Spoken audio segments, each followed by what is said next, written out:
Bonjour à tous, je suis Kylian Marlier, votre entraîneur formateur. Dans cette vidéo, on va voir comment investir 10 000 €.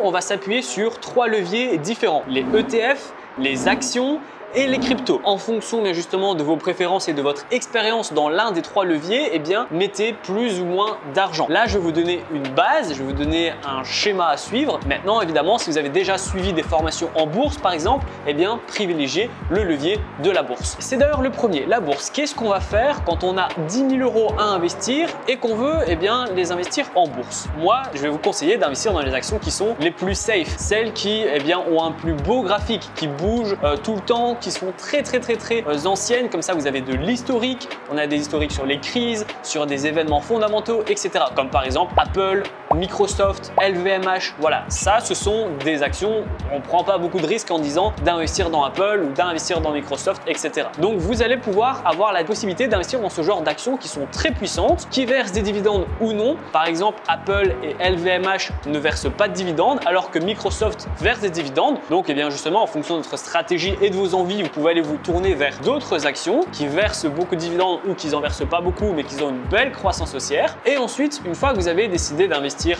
en bourse, on va aller chercher les ETF. Un ETF, c'est quoi? C'est un tracker, donc c'est ce qui va copier la performance d'un actif. Par exemple, le S&P 500 ou un ETF sur le DAX 30. Le S&P 500 regroupe les 500 plus grandes entreprises d'Amérique et le DAX 30, ce sont les 30 plus grandes entreprises d'Allemagne. Donc là aussi, on a toujours cet aspect croissance long terme vers la hausse. Si vous regardez maintenant les prix d'il y a 5 ans, ils étaient évidemment bien en dessous de ce qu'on a aujourd'hui. Donc l'objectif, c'est vraiment d'avoir une belle croissance. Pour vous donner une idée, le rendement de ce genre d'ETF sur le S&P 500, il est de plus ou moins 10% par an. C'est ce qui fait depuis des années. Et là aussi, vous avez un gros historique et vous êtes pour l'économie et le développement des entreprises. Parce que plus la croissance des entreprises est élevée, plus votre ETF il va monter, plus vous allez gagner de l'argent. Donc une fois que vous avez investi un peu en bourse avec les actions que je vous ai présentées comme exemple, c'est pas un conseil d'investissement mais c'est un exemple, vous pouvez également aller en ETF avec l'ETF S&P 500, le ETF DAX 30, mais également l'ETF MSCI World, donc qui regroupe les 1000 plus grandes entreprises du monde. Donc là, on n'est pas forcément focalisé sur un pays, mais là, c'est vraiment mondialement connu. Donc là, on va chercher des entreprises comme Alibaba, etc., des grosses entreprises du monde entier. Où là, dans ces 3 ETF, vous avez également beaucoup de sécurité et du rendement. Donc ça peut être un rapport rendement-risque qui peut être intéressant. Enfin, si justement vous voulez investir pour vous diversifier, mais que faire du 5%, 10% par an, vous aimez parce que c'est on va dire le choix de la sécurité, vous voulez quand même un petit peu piment dans votre investissement, investissez dans les cryptos. Les cryptos, alors il y a également plusieurs niveaux de cryptos. Vous pouvez investir dans des cryptos un peu plus stables si j'ose dire, et il y a des cryptos qui par contre sont beaucoup plus volatiles. Donc si vous voulez garder un investissement sécurisé, mais tout en mettant un petit peu plus de piment et de diversification dans votre investissement de 10 000 €, privilégiez par exemple le Bitcoin et l'Ethereum. Ce sont des cryptos qui certes restent volatiles, mais vous n'aurez plus de 20% à la hausse ou à la baisse ou 50% de volatilité de volume dans la journée. 50% de hausse ou de baisse, ça n'arrive vraiment plus beaucoup sur le Bitcoin ou sur l'Ethereum. Ça vous permet de garder un investissement qui est un peu plus stable qu'une autre crypto-monnaie qui pourrait tripler du jour au lendemain, mais également diviser par 10. Donc voilà, ça va être la solution, je vais dire, père de famille ou mère de famille qui justement a 10 000 € à investir. Elle ne cherche pas à faire beaucoup de rendement, elle ne cherche pas à doubler son capital parce qu'elle sait justement que c'est pas possible sans mettre justement les risques vraiment à un point beaucoup plus élevé, mais qui va chercher quand même de la diversification. Ensuite, là évidemment, vous pouvez garder ces leviers d'investissement, mais si vous voulez justement privilégier un peu plus la rentabilité en augmentant de manière consentante, je vais dire, le risque, alors vous pouvez par exemple investir dans le même type d'action, mais au lieu d'investir dans Apple, Microsoft, LVMH, vous allez plutôt décider d'investir dans Tesla. Par exemple, Tesla, c'est une action qui est quand même très connue, qui a beaucoup de capitalisation boursière également. Elle risque pas de se cracher du jour au lendemain, mais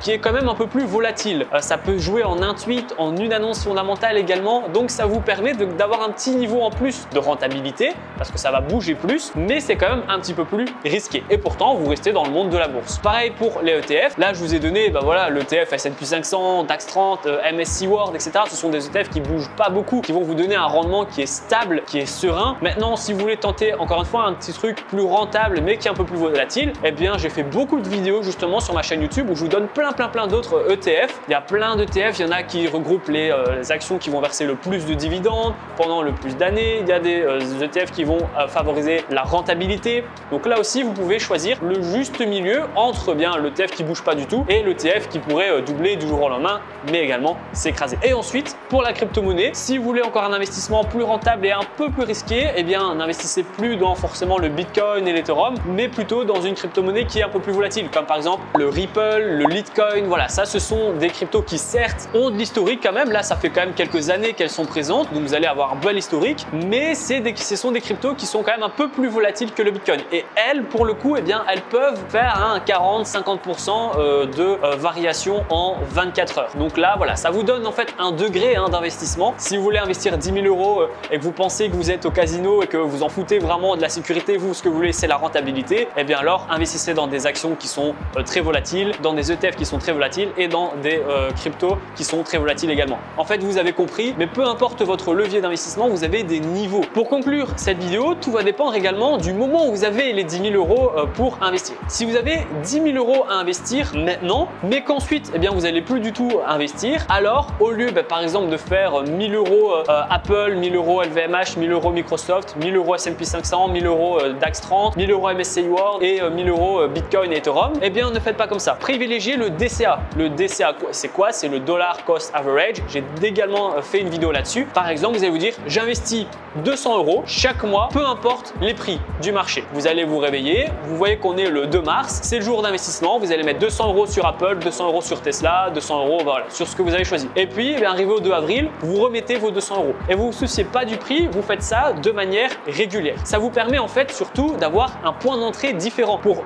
éviter d'acheter une fois. Si ça part à la hausse, c'est bien, mais si ça part à la baisse, eh bien vous avez un point d'entrée qui est très haut. Alors que si vous positionnez plusieurs fois, une fois par mois, vous allez avoir des points d'entrée qui sont différents. Et donc, au lieu d'avoir un point d'entrée très haut ou très bas, eh bien vous allez plutôt avoir un point d'entrée au milieu. Donc ça vous permet de renforcer si ça monte, mais également de sécuriser un peu plus si ça baisse en fait. Donc le DCA, c'est super important. Si par contre vous avez 10 000 euros à investir maintenant et que vous savez que dans quelques semaines ou quelques mois, vous aurez encore 5, 7, 8, 10 000 euros à investir, eh bien à ce moment-là, réinvestissez maintenant la totalité de vos 10 000 euros dans, comme je l'ai dit, 1 000 euros, 1000 euros, 1000 euros. Investissez également, je vous conseille, 1000 euros dans de l'apprentissage, que ce soit des formations, que ce soit des PDF, que ce soit des séminaires, des conférences, des coachings, pour éviter justement, là je vous ai donné une vidéo, c'est bien, mais entre regarder la vidéo et acheter, il y a quand même un monde d'écart. Vous pouvez être un peu perdu ou vous n'avez pas encore de plateforme, etc.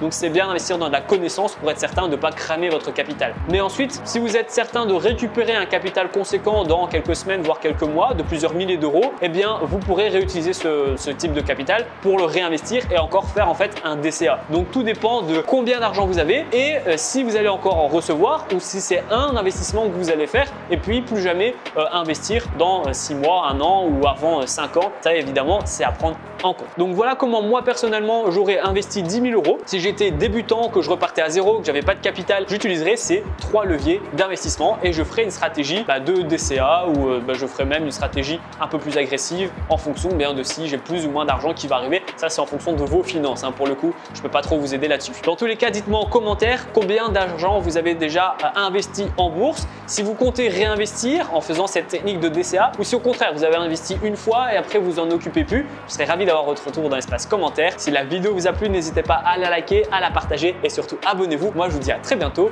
pour les prochaines vidéos. Ciao ciao.